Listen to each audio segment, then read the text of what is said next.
Somebody have invited me for a big business transaction on a Saturday. And I said, I'm sorry.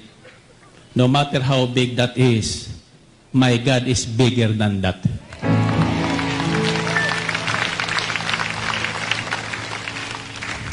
You follow me? So one of the reasons why God withdraws the trust in us is when we start to leave Him behind. Iniiwan natin siya. The second is when we forget to serve Him during the days of our plenty or prosperity. That's found in verses 47, 48 of Deuteronomy chapter 8. Because you failed to serve the Lord your God joyfully and willingly during the days of prosperity, He is going to withdraw all these things from you and you will suffer accordingly. That's what's happening with the world today. That is what's happening with the big business today. God is calling the people's attention, the world's attention.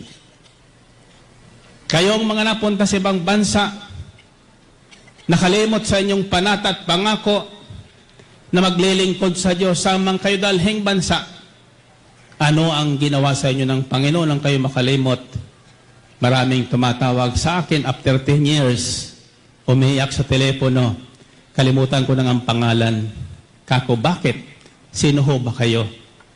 The only time they will tell me this story. And I said, after 10 years, you remember the Lord your God. Yes, because Brother Mike, I'm suffering of cancer today. Sana, wag darating doon. Hindi sa atin babawiin ang lahat ng bagay na yan kapag hindi natin ipinagpalitan Diyos sa anumang kayamanan sa balat ng lupa. Amen? And so, brothers and sisters, the first thing we should do in order to make for us a wise decision pleasing to God is to remember the Lord our God. Siya ang unang ating alalahanin. Sa Kanya tayo magbalik loob. Sa Kanya natin dalhin ang ating suliranin. Amen ba? Huwag tayong lumayo. Ang iba naman, kapag dumarating ang pagkakataon, sa halip na magsisi at lumapit sa Diyos, lalong lumalayo sa Diyos. Alam niyo ho, ako po ay may patotoo sa inyo. Madalas ko pong ibahagi ito sapagkat ito'y totoo. My father has Spanish blood. May dugong Kastila pong tatay ko. He is a very disciplinarian. Disciplinarian ang tatay ko. Minana ko po yun doon.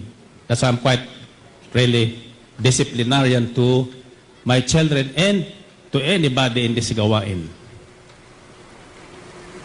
Which is good. Pag mamalo ho yun, yantok.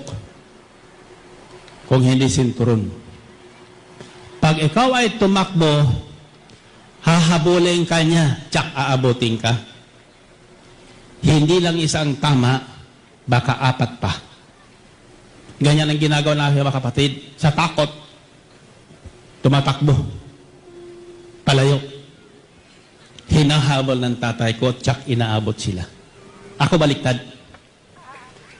Pag kinukuha na ang yantok, o kaya ang sinturon, tatay ko at galit sa akin, takbo na ako palapit at yayakap sa kanya. Pag nayayakap ko na, hindi na ako mapapalo. Paano papaluin niya nakayakap sa iyo? Amen? Ganyan ang Diyos. Ganyan ang ating Diyos. Huwag kang lalayo. Magkasala ka man, huwag kang lalayo. Lumapit ka sa Kanya. laang kan tanggapin. Aminin mo lang na nagkasala ka. Huwag ka nang magyabang.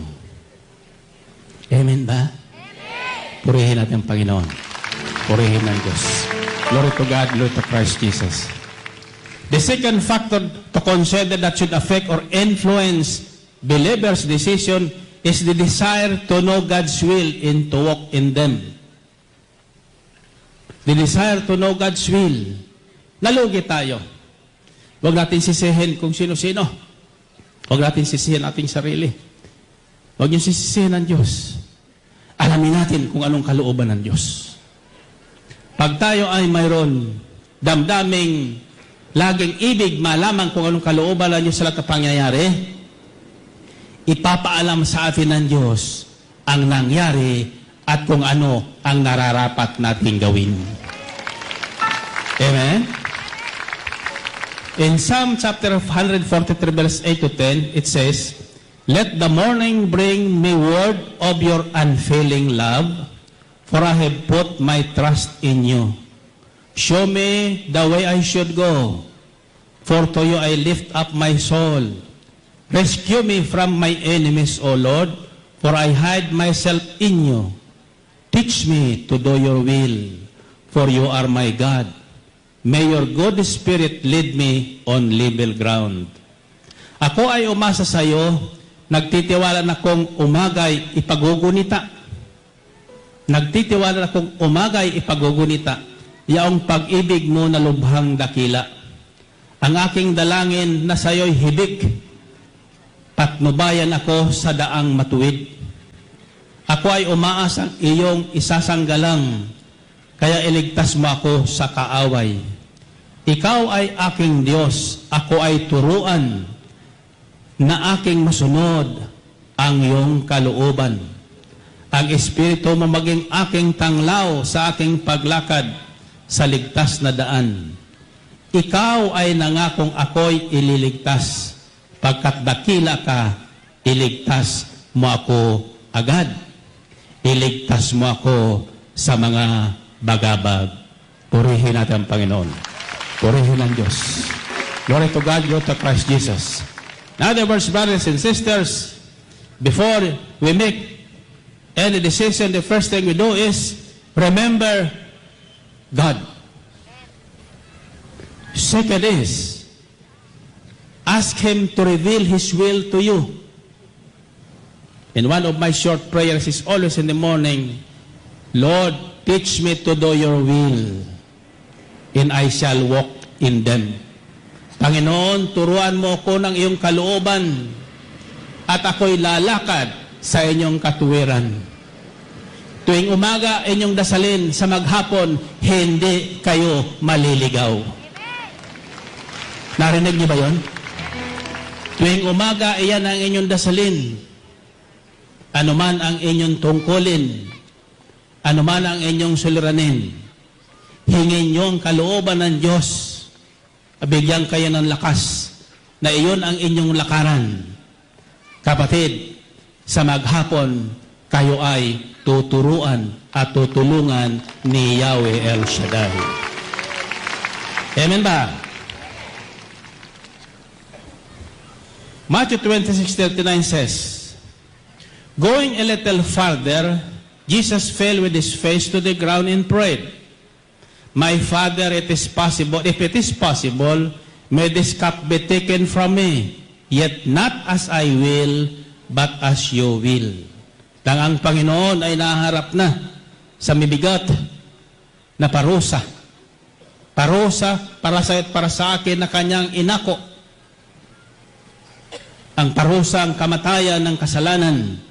Si Jesus na hindi nagkasala, bumaba dito sa balat ng lupa para angkinin ang kasalanan, ang kaparsurasan na uukol sa mga makasalanan para tayo ay maligtas. Alam niya ang paghihirap na kanyang daraanan. Kaya 3 ulit siyang nakiusap sa pamagitan ng panalangin ng wika niya, "Ama, pwede ho ba? Huwag na nating ituloy ang paghihirap na ito. Subalit hindi ang aking kalooban ang masusunod, kundi yaong sa iyo." Ano? Umurong ba si Jesus? Hindi. Gaano mang kahirap ang kanyang daraanan, kalooban pa rin ng Ama ang kanyang sinunod. Amen? Kaya siya kinalugdan ng Diyos. Kaya sa binigyan ng pangalan, higit sa lahat ng pangalan sa langit at sa lupa. Dahil si Jesus ay lumakad ayon sa kalooban ng kanyang Ama. Purihin natin ang Panginoon. Purihin ng Diyos. Glory to God, glory to Christ Jesus. Third factor to consider that should affect or influence believers' decision is our confidence that God will reveal to us His will. Kaya tayo ay hindi nag-aatubiling lumapit at humingi sa Kanya ng tulong sapagkat tayo'y naniniwala na hindi tayo bibiguin ng Diyos. Tayo'y naniniwala na alam niya kung anong dapat nating gawin.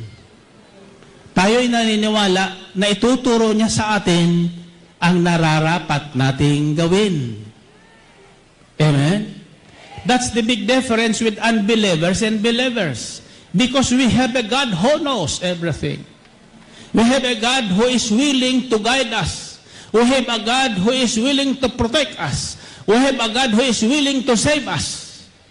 We have a God who is willing to give us a new life. We have a God who is willing to give us 7 times 77 opportunity to walk through the path of righteousness. Hello. Purihin natin, Panginoon. Purihin ang Diyos. Nakikinig ba kayo? Makinig kayo sapagkat huwag po kayo matatakot. May magandang balita ko sa inyo. Pagdating sa dulo nito, may pangako ang Diyos. May pangako ang Diyos. Amen? Purihin natin ang Panginoon. Purihin ang Diyos. Psalm 25 verse 12 to 14 says, kailan saliksikin natin ang nasusulat. Alam nyo, si Jesus nang siya po ay sinubok ng demonyo sa disyerto, laging binabalikan niya nasusulat. Laging sinasabi niya, it is written. Nasusulat. Kaya mahalaga pong balikan natin ang kasulatan. Psalm 25 verse 12 to 54. Sa akin naman, for the last 25 years, sa totoo lang, marami pa akong aklat dyan sa Biblia ang hindi nabubuksan. Hindi ko pa nababasa ang buong Biblia. Napakakapal. Napakayaman. Kung tayo ay magmimina ng ginto sa ilalim ng lupa, mahirap ang gawin yun. Minahin niyo ang salita ng Diyos. Minahin natin ang salita ng Diyos. At yan ating gagawin dito sa gawain ito, miminahin natin ang salita ng Diyos. Sapagkat pag sinabi ng Diyos, nagkakatotoo. Pag sinabi ng Diyos, nagkakatotoo. Amen?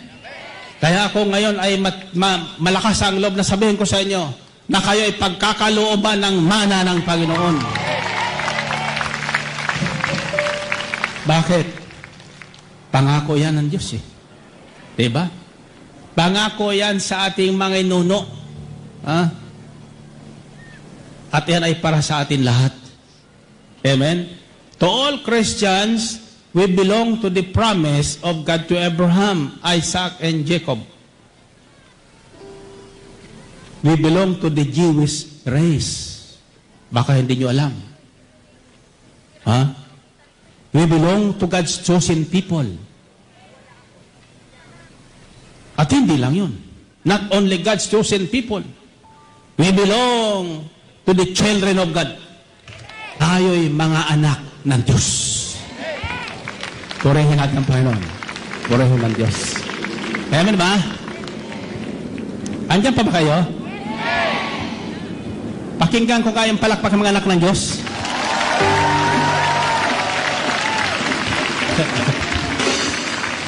Hallelujah. Psalm 25 verses 12 to 14 says, who then is the man that fears the Lord? He will instruct him in the way He has chosen for him. He will spend his days in prosperity, and his descendants will inherit the land. The Lord confides in those who fear Him. Narinig niyo? The Lord confides in those who fear Him. Anong confides? Ha? Nagtatapat. Ha? Kung anong darating, sasabihin niya. Natatandaan niyo si Abraham nung nagdesisyon ang Diyos na gunawin ang Sodom at Gomora. Ang sabi ng Diyos, teka muna, hindi maaring gawin ko ito na hindi ko pinapaalam kay Abraham na aking kaibigan. Natatandaan niyo si Noah? Noah found favor with God. Kaya nang gugunawin na ang mundo, naalala ng Diyos. And suddenly, God remembered Noah. Kapag tayo ay lumakad sa katwiran ng Diyos, na buhay na may banal na pagkatakot sa Kanya at hindi gumagawa ng baluktot, bago dumating ang sakuna, naaalala tayo ng Diyos. Bago dumating ang tsunami, maalala tayo ng Diyos. Bago bumagsak ang ekonomiya, pagyayamanin tayo ng Diyos.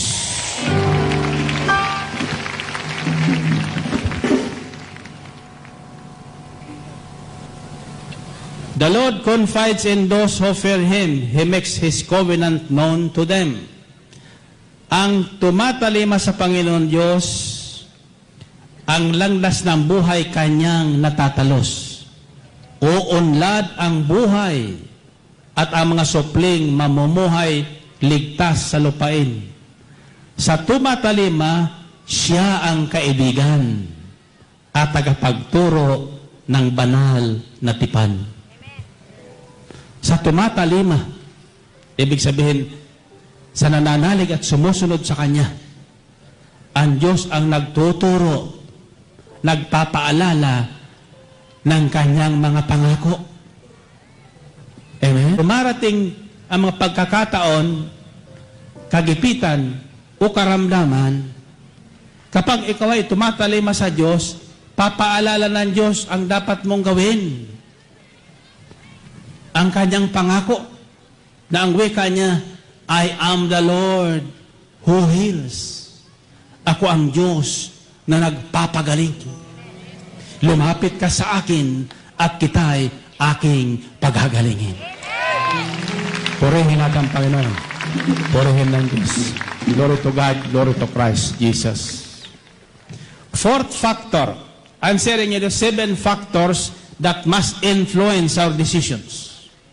If you consider these factors, brothers and sisters, matutulad tayo sa tusong katiwalang ito. At the last hour, he was able to make a wise decision that pleased his Panginoon.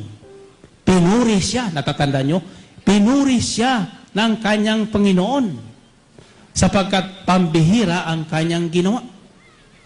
Nauukol sa kalooban ng Diyos ang kanyang ginawa.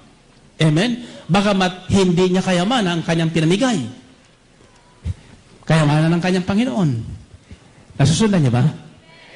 Baka gawin niyo naman yan, yung kayamanan ng inyong amo ang pamimigay niyo. Ha? Na walang pahintulot. Hindi ko sasagutin yan. Asa na tayo? Fourth factor to consider that should affect or influence believers' decision is the belief that God knows His plan for His people. Believing that God knows His plan for you. Bago di desisyon, isipin mo, teka muna, alam ng Diyos ang buhay ko. Alam ng Diyos ang kinabukasan ko. Alam ng Diyos ang plano niya sa buhay ko. Tanging si Yahweh lang nakakaalam ng plano niya sa buhay natin. Nasa kamay niyo. Kaya ako ngayon matapang sapagkat alam ng Diyos ang plano niya sa buhay ko na ako'y magiging pangulo ng ating bansa. Kahit ayaw niyo. Amen ba? Kinakabahan itong mga gusto magkandidato. Ito, kinakabahan na sila. Huwag kayo mag-alala. Yan naman lang ay kung yun ang kalooban ng Diyos. Ano? Pero alam ko, plano ng Diyos yan eh. Di ba?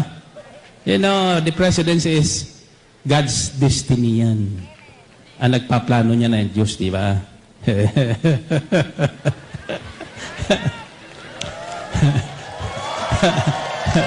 kayo, alam nyo, kung ano-ano sa plano nyo sa buhay eh.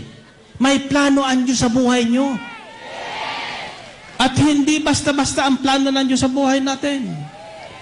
Pakinggan nyo ang nasusulat sa Jeremiah 29:11. God said, "For I know the plans I have for you, says the Lord. Plans to prosper you and not harm you. Plan to give you hope and a future." Magandang kinabukasan ang plano sa atin ng Diyos. Kahit 69 ka na. Huh? Kahit 69 ka na at wala pa naliligaw sa'yo, may plano ang Diyos sa'yo. Hallelujah. Ang narinig ko ang sabi ni Mary Rose kanina, kayong mga binata pa, naririto kami. Mga dalaga pa rin. Amen? Tama yung ginawa niyang yun. Amen? Sabi ko, natututo na ito si Mary Rose. Hallelujah. Ngayon taon, may manliligaw sa kanya. Amen? At ako ang ninong nila. Amen ba? Ask and it shall be given to you, sabi ng Panginoon. Amen? So before making any decision, believe that God knows His plan for you. May plano may plano ang Diyos sa buhay mo. Planong ikaw ay pagtagumpayin. Planong ikaw ay pasaganain. Hindi paghirapin. Kung ikaw man ay inasin ng trabaho ngayon, inasin ng negosyo ngayon, yan ay papalitan ng higit pa riyan ng Panginoon. Amen? Kung ikaw ay sa Kanya ay magbabalik loob at magbabalik ng tiwala sa Kanya. Amen? Pakikita ko sa inyo, mamaya-maya, ang isa sa magandang natutuhan ko dito sa Bibliyang ito. Roma 8:28 hanggang 30. Alam natin sa lahat ng bagay, ang Diyos ay gumagawang kasama ang mga nagmamahal sa Kanya. Ang mga tinawag ayon sa Kanyang panukala, sa kanilang ikabubuti. Sapagkat sa mulat mula pa'y, alam na ng Diyos kung sino ang sa Kanya. Nakikinig ba kayo? Kaya lakad ng lakad dyan, nakikita kayo ng Diyos dyan. Sapagkat sa mulat mula pa'y, alam na ng Diyos kung sino ang sa Kanya. Ang mga ito'y itinalaga niyang maging tulad ng kanyang anak at sa gayon, naging panganay natin siya. At ang mga itinalaga niya noon pang una ay kanyang tinawag. Kayo ba'y tinawag? Kaya kayo naririto, no? Ang mga tinawag niya kanyang pinawalang sala. Narinig yun? Lahat kayo nakarating dito, tugon sa panawagan ng Diyos, pinawawalang sala na kayo ng Panginoon. Your sins are forgiven. Kahit nandaya ka sa Panginoon noon, kahit nangupit ka sa Kanya at kinupit mo ang Kanyang ikapo noon, pinatatawad ka na ngayon. Huwag ka na lang mangungupit uli. Amen pa? Nakikinig ba kayo? Ako'y nakikilit ito sa aral na ito eh. Ha? Ang mga tinawag niya kanyang pinawalang sala at ang kanyang mga pinawalang sala ay kanya namang binigyan ng karangalan. Binibigyan ng karangalan ng Diyos ang kanyang mga pinawawalang sala. Anong karangalan ang binibigay ng Diyos sa kanyang mga pinawawalang sala? Itinuturing siyang mga anak. At bilang mga anak, pinagkakatiwalaan sila ng kanya-kanyang mana dito sa lupa at sa langit. Yan sinasabi ko sa inyo, may mamanahin kayo ngayong gabi. Amen? Sinong umaasang may pamana siya ngayong gabi? Yan. Sakaling tanggapin niyo ang manang yan, anong gagawin niyo? Hallelujah. Baka lulustayin niyo lang yan, ha? May lumapit sa akin. Ha? Nangungutang. Kako, bakit? Kasi brother, may kanya ko dati niya sagana sa buhay. Malaki ang aking negosyo. O ngayon nangyari sa'yo. Ito anya, pinalo ako ng Panginoon. Kako, bakit? Mula niya ako pagkatiwalaan 10 taon na hindi na ako bumabalik sa gawain ng Panginoon. Bakit naman kako? Marami po akong tindahan na pinupuntahan. Hallelujah. Kako, ikaw talaga? Nung marami kang kayamanan, naalala mo ba ako? Sabi, hindi. O ngayon, naalala na kita. Bakit? Uutang Kako, ano man ang utangin mo sa akin? Bayad ko sa mga utang ko. Kako, okay ka talaga, ano? Papasa mo sa akin yung problema lang may problema. Sabi ko, ayaw ko nga. Hindi ko ka pinautang. Hallelujah. Nakikinig siguro yan. Susumbo. Gusto mo i-bulgar pa kita dito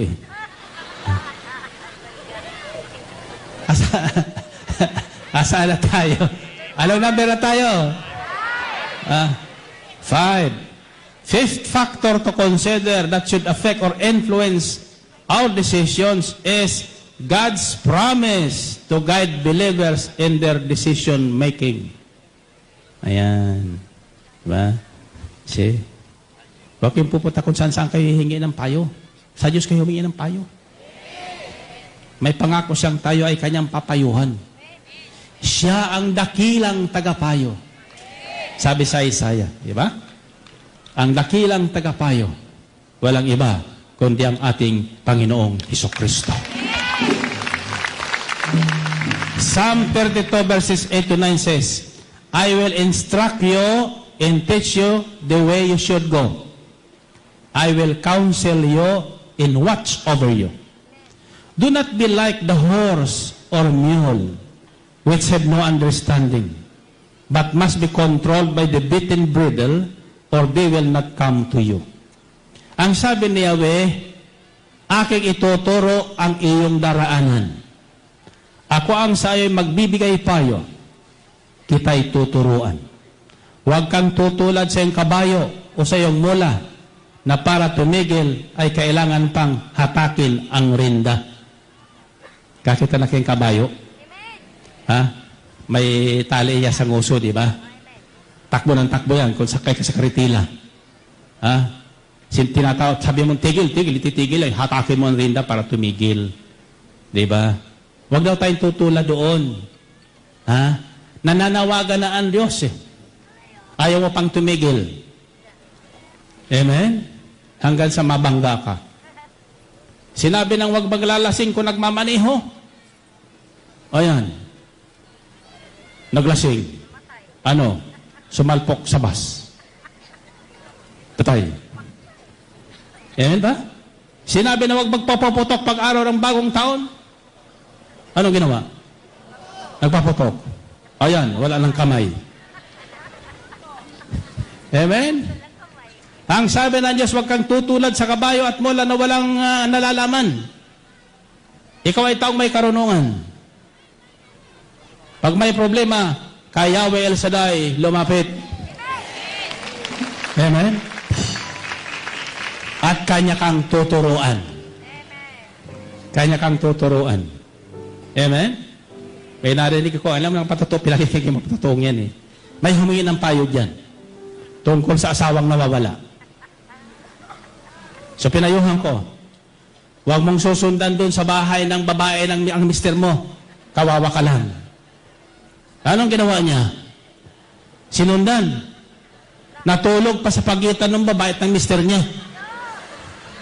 Okay naman itong sister na ito, ano? Sabi ko, pag nakita kita, pipingutin kita. Tatanong-tanong ka niyan, pagkatapos hindi man susundan. Ano kaya? Pakiramdam niya noon, ano? Siguro, nakatutulog na sa pagitan ng dalawa. Ano? Pagkatapos nung pinaamoy ng amonya ng babae ng mister niya, nakatulog, humihilik na. Lumipat yung mister niya sa kabila. Patay kang bata ka. Purihin natin ang Panginoon. Purihin ang Diyos. Alay. Huwag kayong tutulad sa kabayo at mula.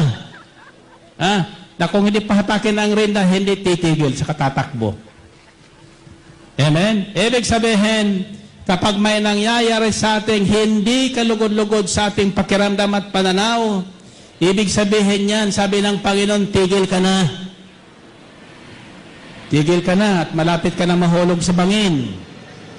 Amen? Lapit ka na sa akin, sabi ng Panginoon, at kita'y aking tuturuan. Tuturuan. Anong gusto nyo magturo sa inyo? Palo o salita ng Diyos? Anong gustong magturo sa inyo? Gutom o salita ng Diyos? Ayan. Higit na mapalad ang nakikinig ng salita ng Diyos at tumutupad nito.